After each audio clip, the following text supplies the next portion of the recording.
Hello students, मैं मनोज कुमार और इस वीडियो में हम दो चरणों वाले रेखीय समीकरण पर आधारित कुछ महत्वपूर्ण प्रश्न हल करेंगे जो कि बोर्ड एग्जाम 2023 के लिए काफ़ी महत्वपूर्ण प्रश्न हैं। यदि आप इन प्रश्नों को अच्छी प्रकार से तैयार कर लेते हैं तो मुझे उम्मीद है कि बोर्ड परीक्षा 2023 में आपके कम से कम 6 नंबर जरूर पक्के हो जाएंगे।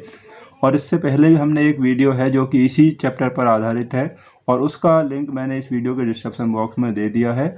आप वहां जाकर उस वीडियो को भी देख सकते हैं। तो आइए शुरू करते हैं आज की ये वीडियो। तो क्वेश्चन नंबर 1 जो है काफ़ी इंपॉर्टेंट क्वेश्चन है स्टूडेंट्स।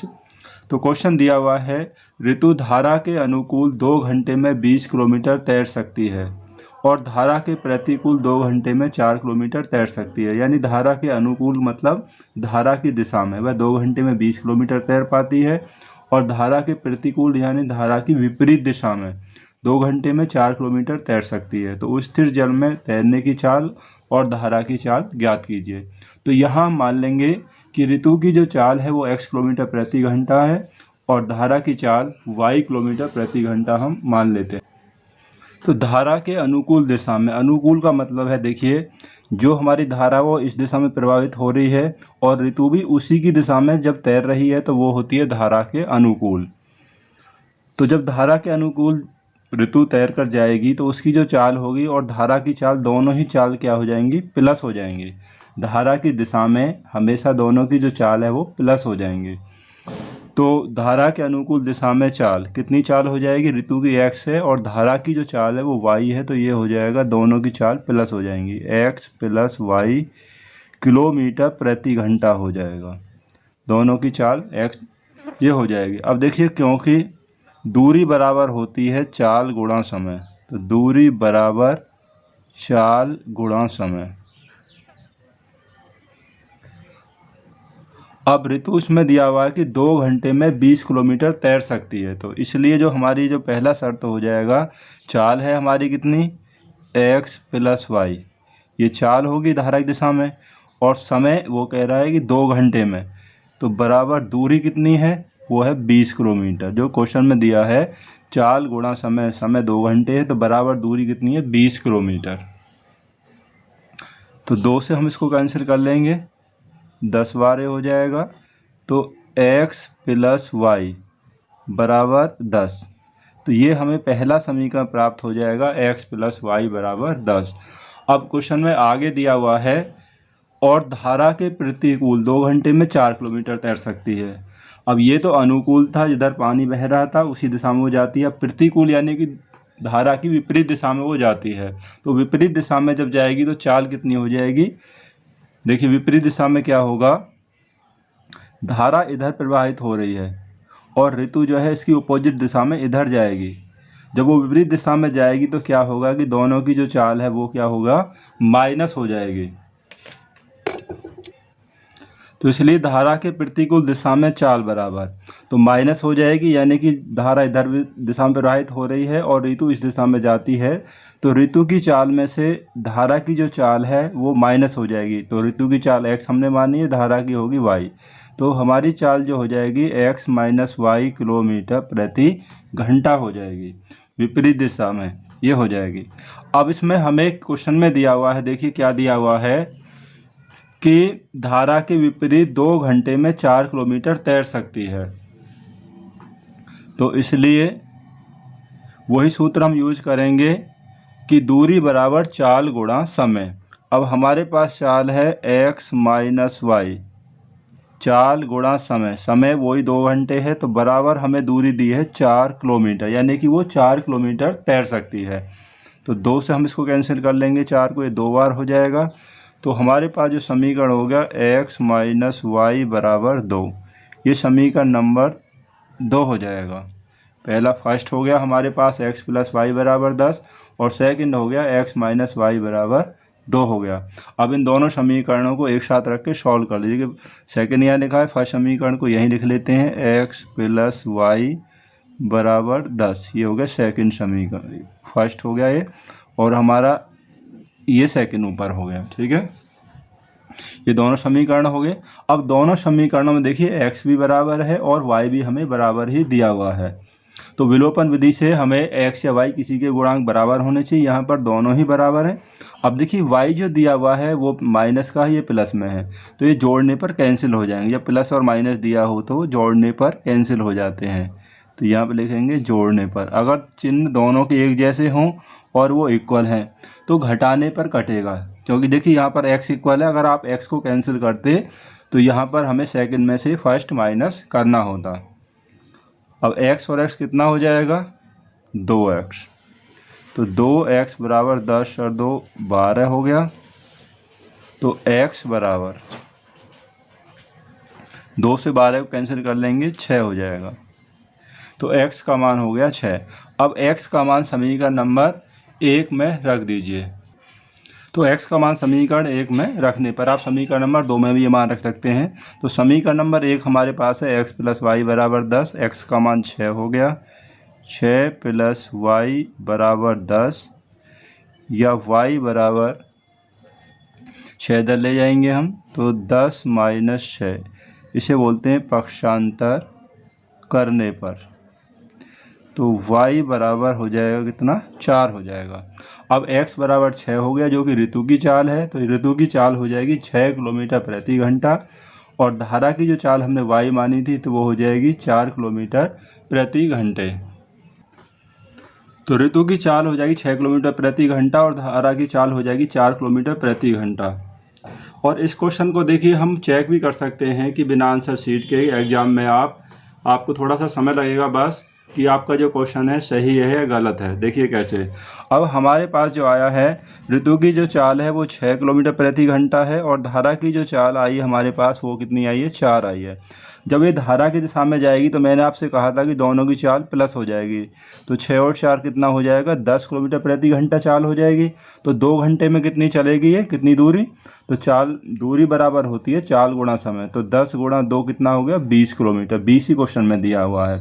अब विपरीत दिशा में जब जाएगी ये धारा के प्रतिकूल, तो प्रतिकूल क्या हो जाएगा, दोनों की जो चाल है वो माइनस हो जाएगी। तो 6 - 4 बराबर बचेगा 2, यानी उसकी चाल रह जाएगी 2 किलोमीटर प्रति घंटे रह जाएगी। और 2 घंटे में कितनी जाएगी वो, तो दूरी बराबर चाल गुना समय, यानी कि 4। और क्वेश्चन में भी हमें यही दिया है कि धारा की अनुकूल 2 घंटे में 20 किलोमीटर जाती है और प्रतिकूल 2 घंटे में 4 किलोमीटर जाती है, यानी कि हमारा क्वेश्चन बिल्कुल सही है। ये आप जांच भी सकते हैं। तो नेक्स्ट क्वेश्चन देखते हैं। क्वेश्चन नंबर जो 2 है काफ़ी इंपॉर्टेंट क्वेश्चन है। देखिए ये भी, एक रेलगाड़ी कुछ दूरी समान चाल से तय करती है। यदि रेलगाड़ी 10 किलोमीटर प्रति घंटा अधिक तेज चलती तो उसे नियत समय से, यानी कि फिक्स टाइम से 2 घंटे कम लगते, और यदि रेलगाड़ी 10 किलोमीटर प्रति घंटा धीरे चलती तो उसे नियत समय से 3 घंटा समय अधिक लगते। रेलगाड़ी द्वारा तय की गई दूरी ज्ञात कीजिए। तो हम पहले विद्यार्थियों मान लेते हैं कि रेलगाड़ी की चाल x किलोमीटर प्रति घंटा हमने मान ली, और यात्रा में जो लगा समय है उसे हम y ले लेते हैं कि y घंटा यात्रा में समय लगा। तो दूरी बराबर क्या होती है, चाल गुणा समय। दूरी बराबर चाल गुणा समय। अब चाल हमने लिया है x और समय y, तो ये हो जाएगा xy किलोमीटर, यानी कि जो दूरी हो जाएगी xy किलोमीटर हो जाएगी। अब पहली जो कंडीशन वो है कि यदि रेलगाड़ी की चाल 10 किलोमीटर प्रति घंटा तेज होती, तो गाड़ी की जो नई चाल है 10 किलोमीटर प्रति घंटा अधिक तेज होने पर, हमने इसकी जो चाल है x मानी है, तो अधिक होने पर क्या हो जाएगी, x + 10 किलोमीटर प्रति घंटा, क्योंकि गाड़ी की चाल यहाँ पर तेज हो गई है और उसे 2 घंटा समय क्या लगते हैं, कम लगते हैं। तो हमें जो समय माना है y घंटे माना है, तो 2 घंटे कम लगते हैं, तो यात्रा में लगा समय आ जाएगा y - 2 घंटे हो जाएगा। y - 2 घंटे हो जाएगा। चाल बढ़ी गई तो x + 10 हो जाएगा, समय 2 घंटे कम लगा है तो y - 2 हो जाएगा। लेकिन जो दूरी है वो दूरी उतनी ही रहेगी, इसलिए दूरी बराबर, तो दूरी बराबर देखिए वही होता है सूत्र, चाल गुणा समय। चाल गुणा समय। तो इसलिए देखिए अब चाल है हमारे पास x + 10 है चाल गाड़ी की, और समय है y - 2 घंटे। तो दूरी जो हमारी थी, दूरी हमारी कितनी है, देखिए वो कितना है, XY किलोमीटर है। तो दूरी वही रहेगी, चाहे गाड़ी की चाल कम होती है या ज़्यादा होती है, लेकिन दूरी उतनी ही रहेगी। अब x से गुणा y इसमें करेंगे y में, तो XY, x से गुणा 2 में करेंगे तो ये हो जाएगा 2x। अब हम 10 से करेंगे तो हो जाएगा 10y और 10 दूनी 20 बराबर XY। अब XY से XY कैंसिल हो जाएगा, तो हमारे पास जो समीकरण बचेगा -2x प्लस 10y बराबर माइनस के 20 हैं तो धरा के हो जाएंगे +20। तो ये समीकरण हो गया 1। तो ये हमारा समीकरण 1 हो गया। अब आगे क्वेश्चन में देखिए क्या लिखा हुआ है। आगे लिखा हुआ है, यदि रेलगाड़ी 10 किलोमीटर प्रति घंटा धीरे चलती तो उसे नियत समय से 3 घंटे समय अधिक लगते। तो गाड़ी की नई चाल 10 किलोमीटर प्रति घंटा कम हो जाएगी, तो चाल हो जाएगी x - 10 किलोमीटर प्रति घंटा, और यात्रा में 3 घंटे समय अधिक लगता है। यात्रा का समय हमने y लिया था, तो ये हो जाएगा y + 3, अधिक हो गया ना अब, तो y + 3 घंटे हो जाएगा। अब प्रश्न अनुसार अब इसमें क्या हो जाएगा, क्योंकि चाल गुणा समय बराबर दूरी। अब हमारे पास चाल है x - 10 और समय हो गया y + 3, तो बराबर जो दूरी है वही रहेगी XY, क्योंकि दूरी तो चेंज नहीं होगी, दूरी उतनी ही रहेगी। अब इसको सॉल्व करके हम दूसरा इक्वेशन प्राप्त कर लेते हैं। x से गुणा करेंगे तो देखिए यहाँ करेंगे हम y + 3 में, तो x से गुणा कर रहे हैं तो ये हो जाएगा XY, 3 में करेंगे तो 3x, अब 10 से करेंगे तो -10y और 10 × 3 -30 बराबर XY। अब इस XY से आप इस XY को कैंसिल कर लेंगे, क्योंकि किसी को भी इधर लेकर आएंगे तो प्लस वाला माइनस हो जाएगा। या अब हमारे पास बचेगा यहाँ पर या 3x - 10y बराबर -30 इधर ले जाइए, हो गया +30। ये हो गया हमारा सेकंड समीकरण। तो पहला समीकरण देखिए क्या हो गया, -2x + 10y बराबर 20 हो गया, और दूसरा समीकरण हो गया 3x - 10y बराबर 30। दोनों समीकरणों में देखिए यहाँ भी 10y है और यहाँ भी 10y दिया हुआ है। तो समीकरण 1 और 2 को जोड़ दीजिए। तो समीकरण फर्स्ट को उसी के नीचे नोट कर लेते हैं। समीकरण फर्स्ट हमारे पास है -2x + 10y बराबर 20। ये हो गया हमारा समीकरण नंबर 1। इन दोनों समीकरणों को आप अलग भी लिखकर सॉल्व कर सकते हैं। देखिए -10y और +10y, तो ये कैंसिल हो जाएंगे। किस पर कैंसिल होंगे, जोड़ने पर, क्योंकि यहाँ पर जो y के गुणांक हैं वो बराबर हैं और प्लस और माइनस में दिए हैं।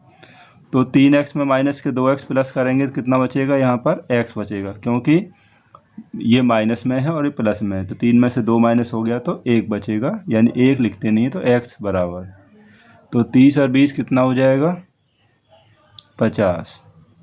तो x का मान 50 हो गया, और x के मान को हम समीकरण नंबर 1 में रख देते हैं। तो x का मान समीकरण 1 में रखने पर समीकरण 1 हमें दिया है -2x + 10y बराबर 20।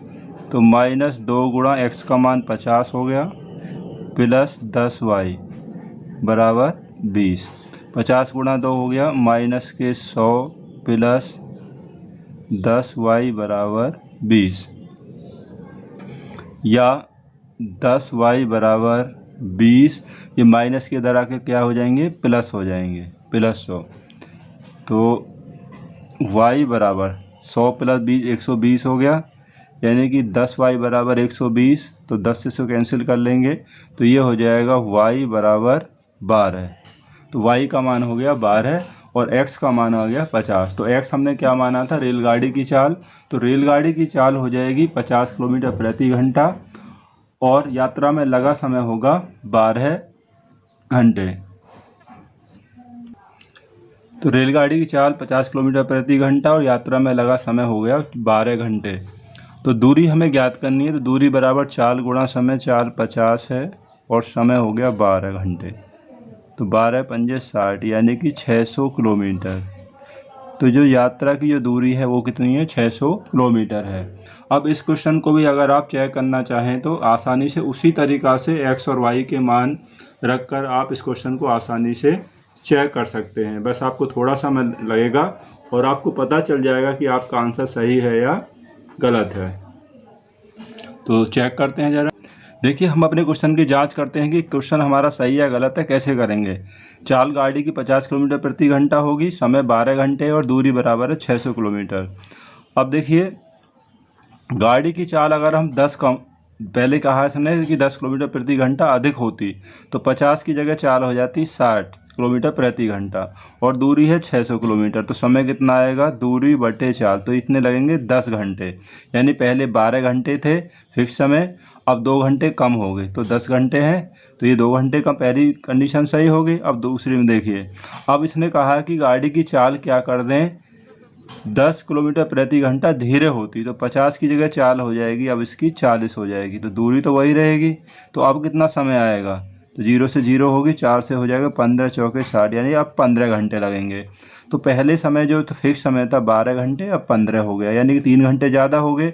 तो यानी कि हमारी जो कंडीशन है वो सही बैठ रही है। तो क्वेश्चन यानी कि हमारा बिल्कुल सही है। तो आगे चलते हैं। क्वेश्चन नंबर 3 में देखिए, काफ़ी इंपॉर्टेंट क्वेश्चन है जो कि एग्जाम में काफ़ी पूछ लिया जाता है। तो क्वेश्चन है, यश ने एक टेस्ट में 40 अंक अर्जित किए, यानी कि 40 अंक प्राप्त किए जब उसे सही उत्तर पर 3 अंक मिले और अशुद्ध उत्तर पर यानी गलत उत्तर पर 1 अंक की कटौती की गई। यानी अगर उसका प्रश्न सही है तो 3 अंक मिल जाते हैं, अगर जो प्रश्न उसका गलत हो जाता है उस पर 1 अंक काट लिया जाता है। यदि उसे सही उत्तर पर, फिर दोबारा से कंडीशन है, सही उत्तर पर 4 अंक मिलते हैं और गलत उत्तर पर क्या होता है 2 अंक काट लिए जाते हैं, तो उसे कितने अंक मिल जाते हैं? 50 अंक अर्जित करता है। तो टेस्ट में कुल कितने प्रश्न थे ये हमें पूछा गया है। तो देखिए बच्चों, हम मान लेते हैं कि उसने जो सही किए जो प्रश्न हैं उनकी संख्या x, यानी x प्रश्न उसने सही किए और गलत किए गए प्रश्नों की संख्या हो जाएगी y, वो हमने y मान लिया है। अब पहली कंडीशन जो क्या है कि जब उसे सही उत्तर पर 3 अंक और अशुद्ध उत्तर पर यानी गलत पर 1 अंक काट लिया जाता है। देखिए, जब सही उत्तर पर 3 अंक और गलत उत्तर पर 1 अंक उसको काट लिया जाता है। अब इसने सही प्रश्न कितने किए हैं? x हमने माने हैं, तो x पर मिलते हैं उसे कितने अंक? 3 अंक मिलते हैं, तो x गुणा 3। अब जब गलत उत्तर पर 1 अंक काट लिया जाता है तो यानी कि माइनस हो जाता है, तो वो हो जाएगा y गुणा 1। तो कुल मिलाकर जो इसके अंक हैं वो कितने हैं? 40। कुल मिलाकर 40 अंक हो गए, या समीकरण हो जाएगा 3x माइनस y बराबर 40। तो ये हमारा पहला समीकरण हो जाएगा। इसके अलावा उसे सही उत्तर पर 4 अंक और अशुद्ध उत्तर पर 2 अंक काट लिए जाते हैं। देखिए, सही प्रश्न कितने किए हैं उसने? x, जो हमने माने कि सही प्रश्न x किए हैं और x पर यानी कि सही उत्तर पर मिलेंगे उसके 4 अंक, तो गुणा 4 हो गया। जो गलत हुआ उस पर वो कैंसिल यानी कि माइनस हो जाएगा, यानी गलत है y, तो y गुणा 2। तो कुल मिलाकर जो अंक हो जाते हैं इसके अब कितने होंगे? वो 50 हो जाते हैं। सही उत्तर पर जो अंक मिलेगा वो प्लस का हो जाएगा और जो जितने अंक काटे गए हैं वो तो उसके माइनस ही हो जाएंगे, यानी कि नेगेटिव मार्किंग है। तो समीकरण हो जाएगा 4x माइनस 2y बराबर 50। अब आप इस पूरे समीकरण को 2 से भाग दे देंगे तो समीकरण थोड़ा आसान हो जाएगा। तो ये हो जाएगा 2 से भाग देने पर 2x, यहाँ पर माइनस y बराबर 50 में भाग देंगे 2 से, तो ये हो जाएगा 25। तो ये हो गया हमारा सेकंड समीकरण। तो यहाँ पर आप लिख दीजिए 2 से भाग देने पर। तो भाग देने पर क्या होगा कि जो समीकरण है हमारा थोड़ा आसान हो गया है। अब हमारे पास 2 समीकरण हो गए। पहला समीकरण 3x माइनस वाई बराबर 40 और समीकरण जो सेकंड हो गया 2x माइनस वाई बराबर 25। अब इन दोनों समीकरणों को आप सॉल्व कर लीजिए। समीकरण 1 और 2 हमने नोट कर ली। देखिए यहाँ पर दोनों को जोड़ने पर जो हमारा y है, देखिए यहाँ पर जोड़ने पर नहीं, जो y हमारा जो इक्वल है क्या होगा, दोनों ही माइनस के हैं, तो यहाँ पर जोड़ने की जगह पर हम क्या कर लेंगे? घटाने पर। तो यहाँ पर आप लिख देंगे घटाने पर। चलो मैं यहाँ पर लिख देता हूँ घटाने पर। तो घटाने पर क्यों होगा? क्योंकि हमारे जो y है यहाँ पर जो इक्वल है वो दोनों ही माइनस हैं। तो घटाने पर क्या होगा? साइन चेंज हो जाएंगे, जिसको हम माइनस कर रहे हैं उसके साइन चेंज हो जाते हैं। तो ये प्लस और माइनस कैंसिल हो जाएगा। 3 में से 2 माइनस करेंगे तो यहाँ पे कितना बचेगा? तो x बचेगा।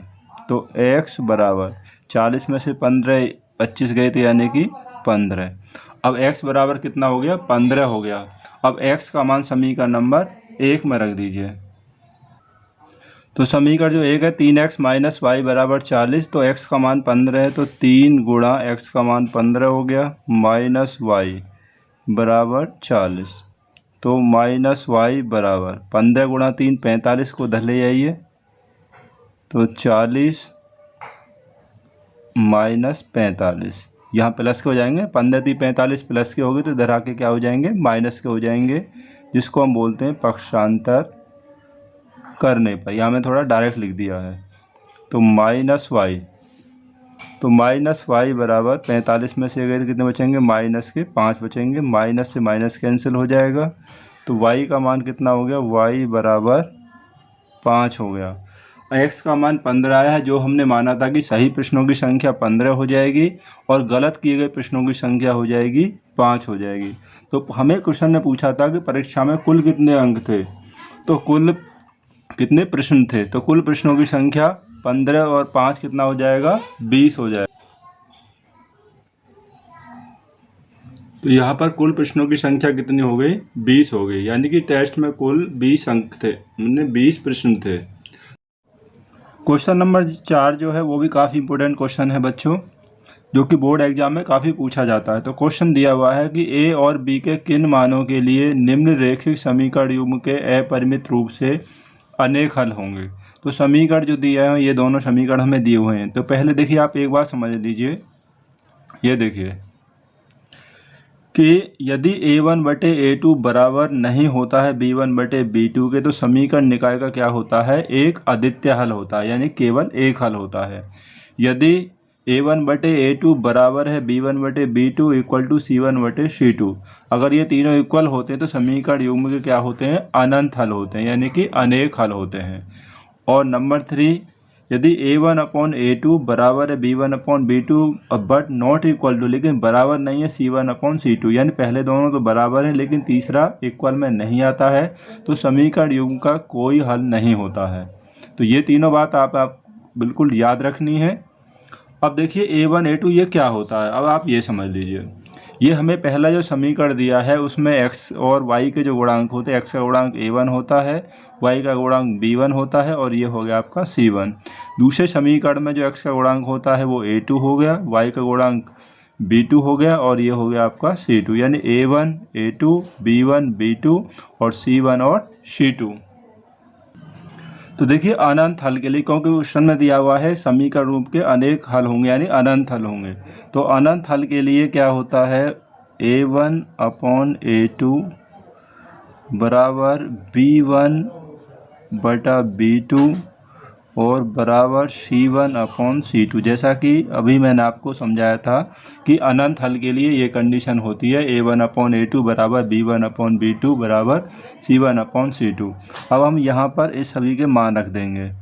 तो a1 यानी कि 2, a2 a minus b equal to b1 यानी कि 3, b2 a plus b equal to c1 upon c2, c1 यानी कि 7 और c2 हो गया 3a प्लस b माइनस 2।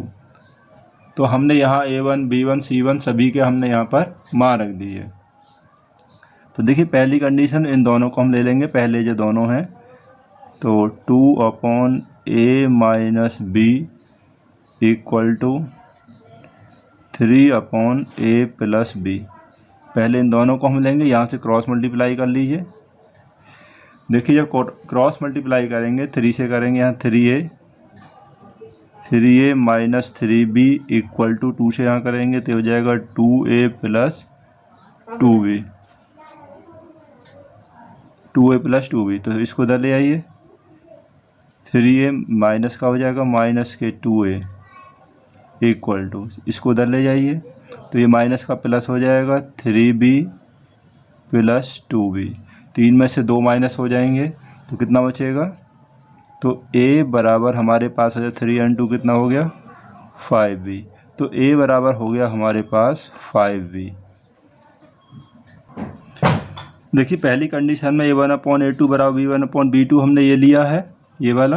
अब हम इन दोनों को ले लेंगे बाद में, यानी इन दोनों को हम अब इसको लेंगे।